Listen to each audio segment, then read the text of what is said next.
it is in a way really, really sad that we have to explain why a shoe should be shaped like a foot, why a shoe should allow for the feet to move. People never think about asking all these other brands, why do I add drop under my heel? Why is the tapered toe box shaped this way? So all the other brands out there are actually changing really the shape of your feet. Like we have feety shoes in general. We don't assimilate it directly to shoes.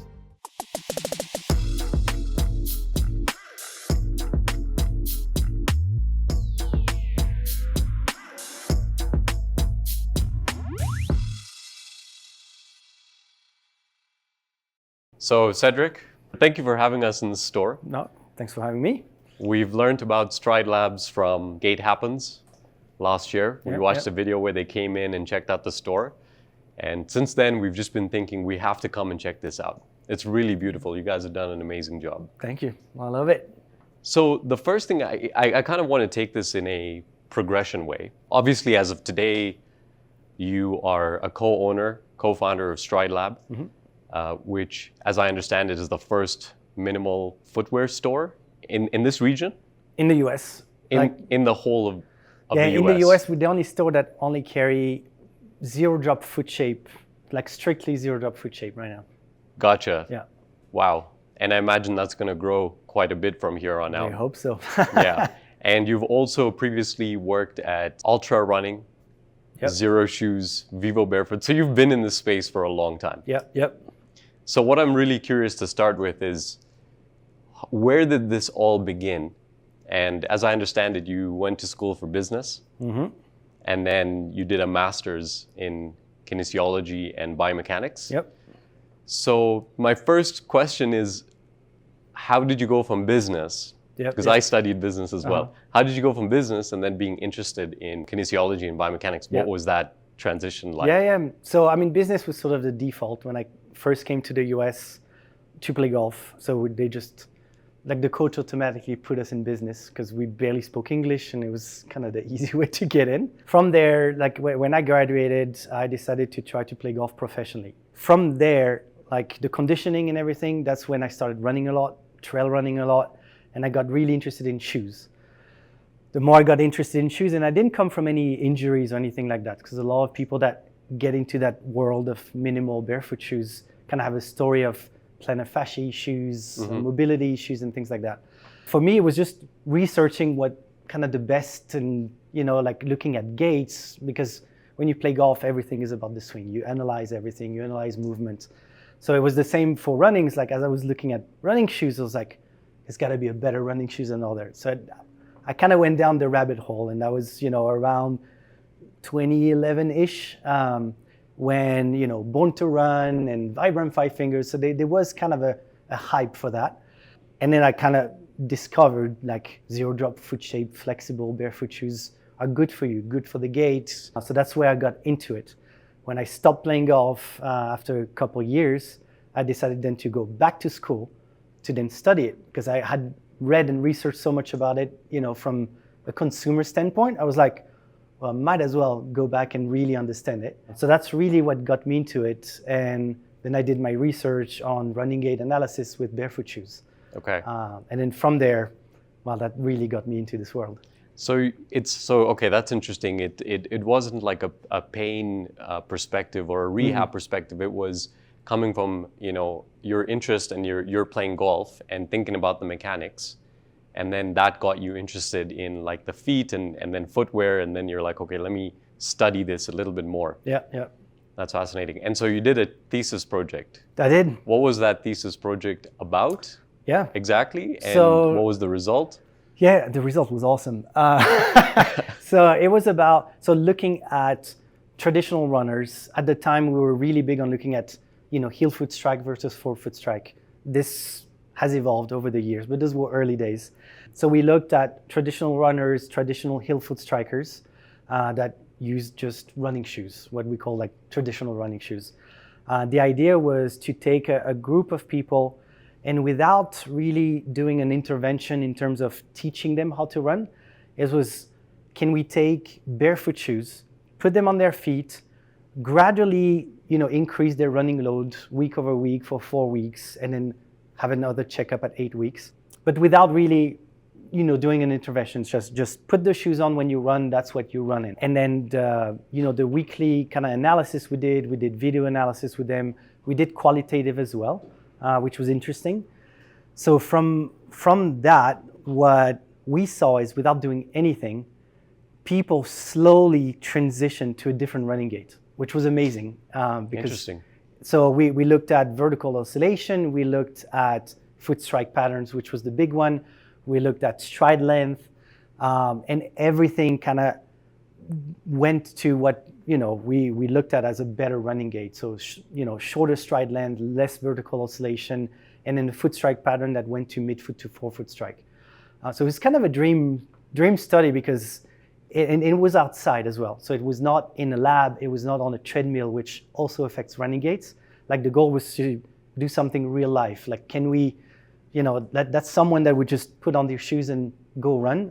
Like, does that change anything? So, the result was what we expected. So it was kind of a dream in that sense. So that really kind of confirms like this is something that affects runners' gaits. Yeah. So for me personally, it's like, this is real. This is not something people just talk about. This is actually something that, people can put on different shoes and be affected differently. Because there's, we looked at very small amount of factors, if you want. Yeah. Like there's a lot more. Like, we didn't get into muscle activation. We didn't get into injury rates or anything like that. But at the time, this was already kind of a big confirmation for like a real life study. So, wow, that's really fascinating because that way you could actually quantify and say, okay, if you change the way the footwear that they're wearing and you redistribute the way load is moving, and that actually visibly and tangibly affects the way they run and performance, and I'm assuming injury likelihood potentially? I don't know. Okay. I'm not going to speculate. Just because this is there's so many factors with injuries. Because one thing that, obviously there's things we couldn't include in the study is, we noticed that we had 2 people that somehow after the first 2 weeks reverted back, and we're like, why? That's why we had them keep a journal. Yeah. Those 2 people that didn't know each other, as the running load increased, they felt like running on pavements where they usually ran was a little bit too much on these shoes. And they both ended up in an indoor track. Okay. And that's where we're like in their diaries, like, I decided to change and go run to new. And by doing that and having a softer ground, they reverted back to their old running gait as well. Oh, interesting. Not something that there was significance it was not significant enough that we could include that in the study because it was still a small study. Yeah. But just by that as well, we could see that it goes both ways, right? It's not like you go one direction and then you set for life and everything is great. It's like this, just like everything, you need to keep maintaining it. You need to keep kind of making the efforts to get the results if you want. Totally. So you do this study and you do this thesis. Yep. And you graduate, and then you find yourself soon after that into ultra running. Yep. And then from there, you kind of what was that progression like? So you went from ultra, and how long were you there? And yeah. I mean, ultra I was there for a few years because at the time of my study as well, I started working in a running store. Okay. So that was a piece that kind of helped me as well understand the consumer, look at people's patterns as well, and to see kind of the traction of, something like minimal shoes versus. At the time, Hoka was already starting to grow, for example. So it was interesting to kind of be on the side of the research and total consumer retail space. But when I got hired for Altra, I got hired as a tech rep. That didn't last long. It was only 10 months. So we moved to the Northeast around Philly. And then from there, because of my background, they wanted to start a medical program. Okay. So they needed someone that kind of had a background in biomechanics was perfect for them. So it's someone that could actually talk about running in an educated way if you want. So then, I moved to the headquarters in Logan and I started this medical program where we were just activating, going to expos with podiatrists, chiropractors, physical therapists. So that was the world where we were trying to educate that crowd, like those medical professionals, to say there is an impact and there's a better way to do footwear. So that was a few years of that. And then from there, I started working with the development team as they were developing shoes that had more padding and more cushion. The more you add, the more you lose sensory feedback, the more you have risks of worse running gaits if you want. So we were looking at still having features that would enhance, sensory feedback, that would enhance flexibility. So that's when I started working with the development team. From there at Altra, this medical program kind of snowballed internationally with our distributors. So I had a relationship with those distributors around the world, and a position open for international sales. Okay. So I went into that. So that was my last role at Altra. And then from there, Xero shoes. From them, Xero shoes, and Vivo from then Barefoot. Vivo Barefoot. Yeah. Wow. What was the inspiration to then say we want to start a minimal footwear store? Yeah. How did that all come about with Stride Lab? In a way, it's obvious because I've been on the back end where I see how these brands are growing. I see the consumers that are loving those brands. They really get it. What's interesting is compared to the craze in the 2008, 2010 of like the Born to Run Vibram Five Finger era, where it was a big fast boom and then it kind of died off. Over the years, this past solid 10 years, we're seeing consumers that are slowly getting into it and getting educated about it first. And that's where I think there's an emphasis now on education, and it ties with healthier way of life, diet, movements, working out and things like that. So all of this, it's building up. It has built up now for at least a decade, where it's at an all-time high. We know people want it, but from a retail perspective, like barefoot minimal shoes, foot shape zero drop, it's still kind of a weird category. And people think about it as you go to, traditional fleet feet. 99% of the shoes have taper toe box drop. And then you've got Altra, and Topo has some of it. But it's still kind of a niche category. So for some people, it's sort of like, if you really want it, it's there. The offering is there, but it doesn't set as a category. Like, you've got running stores, you've got outdoor stores, you've got climbing stores. Why not natural footwear stores, right? Right. So Takashi in Japan, he's the one that started Stride Lab, and he's got many stores in Stride Lab, and he wanted to get to the US. So the idea was, to partner up. Obviously, with my background and with his retail background, he saw, because in his stores he was doing a lot of Altra, Luna sandals. So the idea was, let's bring it to the US. We've gone to more than a couple brands. Like, we carry quite a few brands now that do everything from running to casual to hiking to anything in life. But the idea is the more stores we have in the US, Stride Lab or others, like, it doesn't matter. The more we have stores that are natural footwear stores that people can come in, and everything in the store has that principle of healthy feet and movement, the more it's going to resonate. It's like, this is not just a couple of weird, models in a corner. This is like, there are entire brands and lines up that people can have and use. So there's no reason that we can get that awareness for people to say, hey, I want healthy shoes. I want to get some more education. I want to talk about movement. I want to talk about my feet. There's a store for that. So it sounds a lot like, okay, so it's very clear how you went from your career path, and how you've been in this space for a long time. This has started all the way back from university days. And so it makes a lot of sense why you have this store here.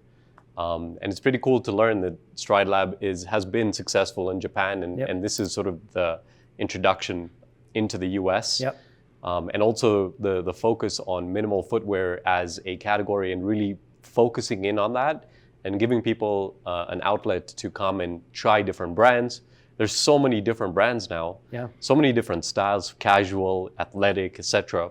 So it's clear that the consumer interest and awareness in natural movement, in foot health, has been growing, like you've said, from the hype days and the drop to the gradual interest. And what objections and what concerns or what things are you seeing from customers that you feel are holding them back from making this part of their life more readily? Is it just an awareness issue, or is it also a function of the fact that it is such a different experience, and maybe it's hard on the feet sometimes if you're using it for a long period of time? What challenges are you seeing when it comes to what customers saying, objections, things like that? Yeah, I mean, the big one is awareness. There's no doubt. I mean, the reality is we have now quite a big offering into that world of minimal natural footwear. So it's not a matter of finding what you need, but all these brands are so small compared to the big guys out there. And we still have that idea that shoes should look pointy. Like you still have kind of that stereotype of when you look down and you see something round that is shaped like a foot. Yeah. Which if you think about it, it's kind of crazy that a shoe shaped like a foot looks weird and a shoe shaped like a triangle looks normal. So the awareness is probably the biggest slowdown right now is the budgets that those brands can have. The shoe industry is massive, like worldwide, in the US even more. So awareness is one. I mean, the other one is people, like the knowledge and education on people. Like when you talk to someone and say, why is your shoe not shaped like a foot? Well, it makes no sense, right? It's like, obviously a shoe should be shaped like a foot.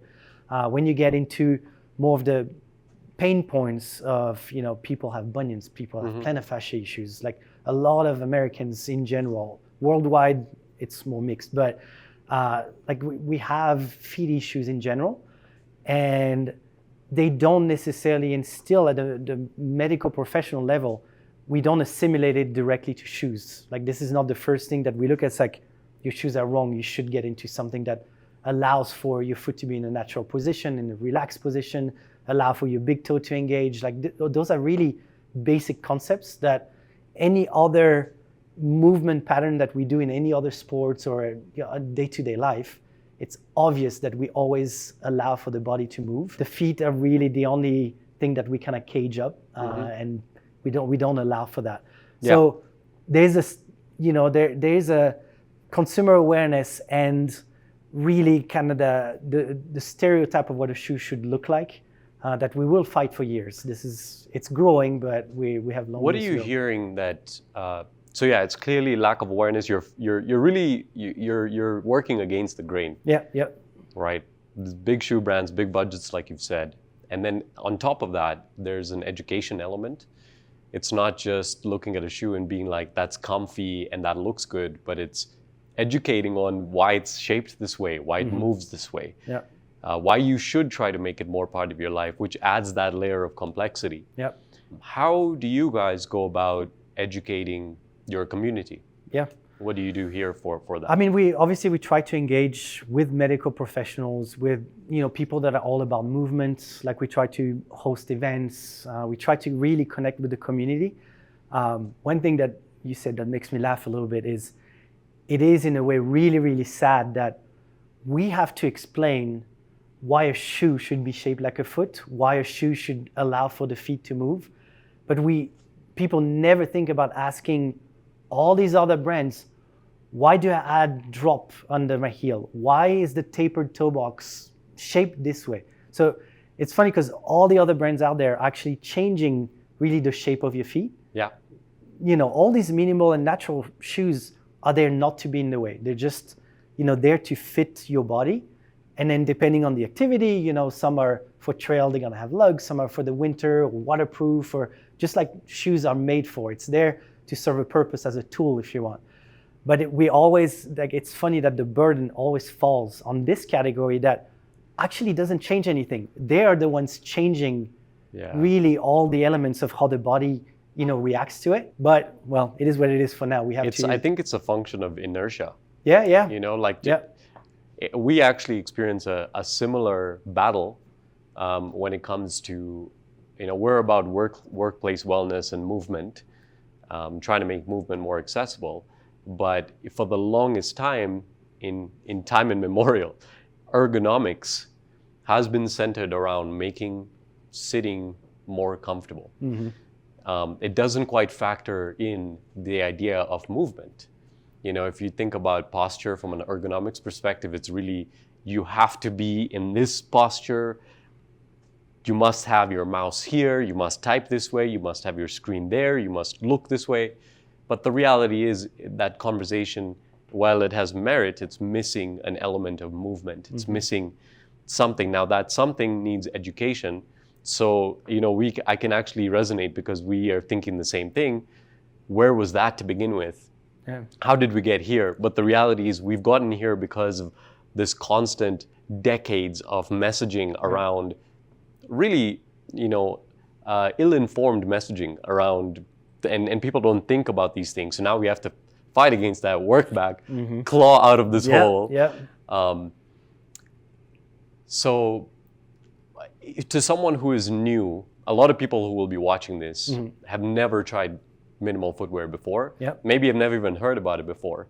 So to someone who's new to all of this, how would you describe what this kind of footwear really is, and what would you say are like the immediate benefits and potentially like the long-term benefits in your view? Yeah. And the first answer I would give you is I wouldn't. Like I would just let them try on shoes, find something that suits their need, like if they want something casual or whatever, and just let them wear the shoes. From the running aspect, there's a whole other, if someone says I want to go run a marathon tomorrow and I want a barefoot shoe, this is so different topic, but someone that just wants a shoe, again, we're hyper focused on trying to explain the benefits. Yeah. Where my approach would always be try on the shoes. It's comfortable. It looks good. Great. That's what you want out of the shoe. You don't want to think about why do I wear this shoe specifically? What benefits does it have? Because no one thinks about that. When you buy a pair of Nikes, you put them on, looks awesome, great. Yeah. You go out and so now to answer your question more seriously is, if someone really is curious about why this versus another, the foot shape is the obvious. It allows for your foot to be in a natural position. Anything that squeezes your toes can lead to neuroma, plantar fascia issues, bunions. So any sort of health-related issues can come from squeezing your toes in a tight toe box. The zero drop is it is a natural posture. You wake up in the morning. If you want to kind of stand up straight, the only way is to be in a zero drop shoe, is something that doesn't elevate your heel. As soon as you put a lift in your heel and you want to have a straight posture, you naturally fall forward. So then you have to readjust your posture, adds more pressure in your lower back. The neck is not going to be in a natural position. So that creates postural issues and muscle activation issues. So that's the zero drop. Then the cushion is a whole other debate, depending on what your activity is, depending on what your sensitivity is. That's what we try to offer, something that goes from bare to as little as you can to something that has more. And that's where we want to meet people where they are. Because I think the amount of padding is probably the one thing that people react to the most. Having room in the toes, it's like, oh, it feels nice, it's wide open. The zero drop, usually, like unless someone comes in high heels, they're barely gonna feel it. But then the amount of, cushion, comfort, whatever you call it, that's where, it can be kind of a shock to the senses if you go to nothing from the start. And that's where, depending on what they do, depending on what they want to do, you can meet where they are.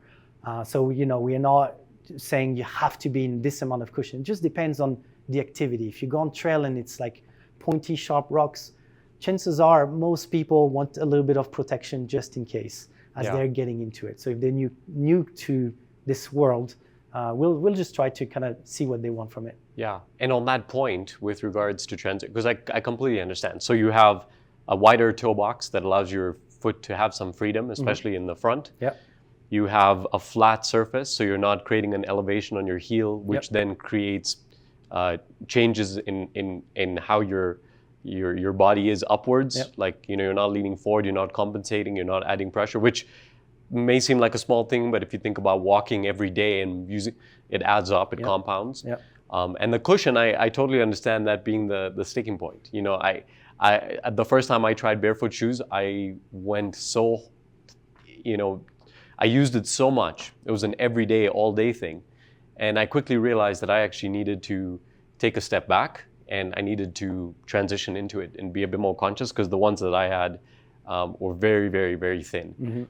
It's just like a workout. Yeah. If someone is like, all right, New Year's resolution, I'm gonna go work out hard. You're not gonna start, benching all you can and hurt yourself. Same thing with the feet. Like the less or the more flexibility and the more low to the ground you are, it's gonna work your muscles a lot more. Yeah. So people need to gradually get into it, and I think that's where the craze of the 2010, 2008-ish kind of came. Overboard. It was like the solution, like the least amount of shoe possible. Just go barefoot. It's like people were just not ready for it. It's not inherently wrong, but it takes time to get there. Yeah, right? it just the execution, the messaging, the guidance was missing. It was like all or nothing. That's it. Yeah. And I think we're getting now to a point where there's a gray area, there's a transition, there's a way to still be comfortable. So it's not all or nothing anymore. Yeah.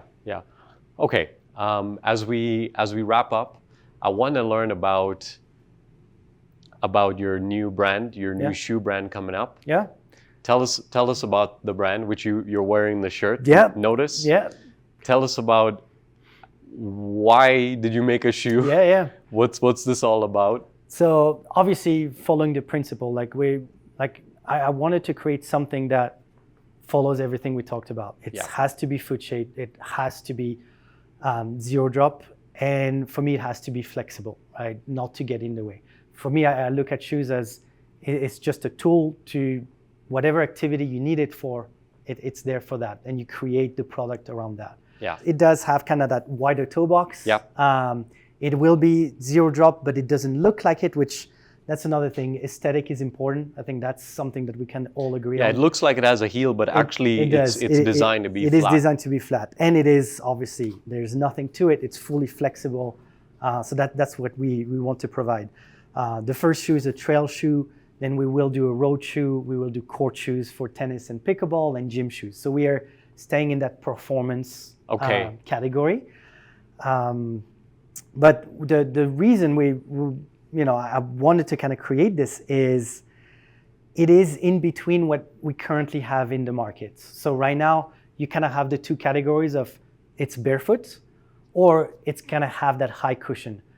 But there's very, very few models out there and brands that are in between. So low stack height where someone like you, let's say, that has never worn barefoot shoes, for example, you come in and you want a little bit of something, but you do want to be as low as possible with still a little bit of comfort. That's what we're trying to provide with the brand, where it is the sort of the least amount that someone can still use it where it feel comfortable without having that big shock. Mm-hmm. So that what we talk about the stack height, so the amount of sort of cushion and protection you have underfoot is kind of in between what the market currently offers. Okay. Which we're missing right now. It's like really the craze of high cushion, and they, even brands that do zero drop foot shape go with those really high stack height. We want to be in between to offer a little, just one more transition step I completely into that understand world. that. And because we stay with performance, the other side of it is, a barefoot shoe to go trail running is difficult, and it might be difficult even for someone that is used to it. So someone that wants to just have a little bit underfoot, but still get kind of the barefoot sort of benefits, this is what is there for. So people that are used to barefoot will love this because it still offers everything barefoot shoes do, but with a little bit of protection. Someone that uses high cushion shoes that just want to activate their feet a little more, be a little more stable, be a little lower to the ground, this is going to be the solution. Okay, that's very comprehensive. And I'm curious, why start with a trail shoe? Trail shoe? Is it just a lack of good options particularly, or is it a personal interest? It's a little bit of both. I think the trail community has always been really big on seeing the benefits of having a wide toe box. Yeah. The drop is less of a conversation because you go up, down, sideways. So interesting. There's You're less already of that, on different exactly. So there's less of that fear. surfaces. So the trail running community has always been open to it. So the idea was, having that trail shoe, and it's a trail shoe that will do, you can go walk in the street. It's not a highly aggressive trail shoe. So it will be a great sort of first entry to kind of do it all. It's still low to the ground. It still has a lot of ground contact for rubber. If someone wanted to go do light gym, they could do it because you still have that stable platform. So trail felt like the natural first one. Gotcha. Obviously, it's going to be followed by the next two, 6 months later. Yeah. So that's coming soon. That's amazing. Yeah. That's amazing. Okay, my last thing that I'm going to end with is what is the future of Stride Lab? So you launched last year in August. August? So October? June. Yes. Okay. And so it's just 1 year. Yep.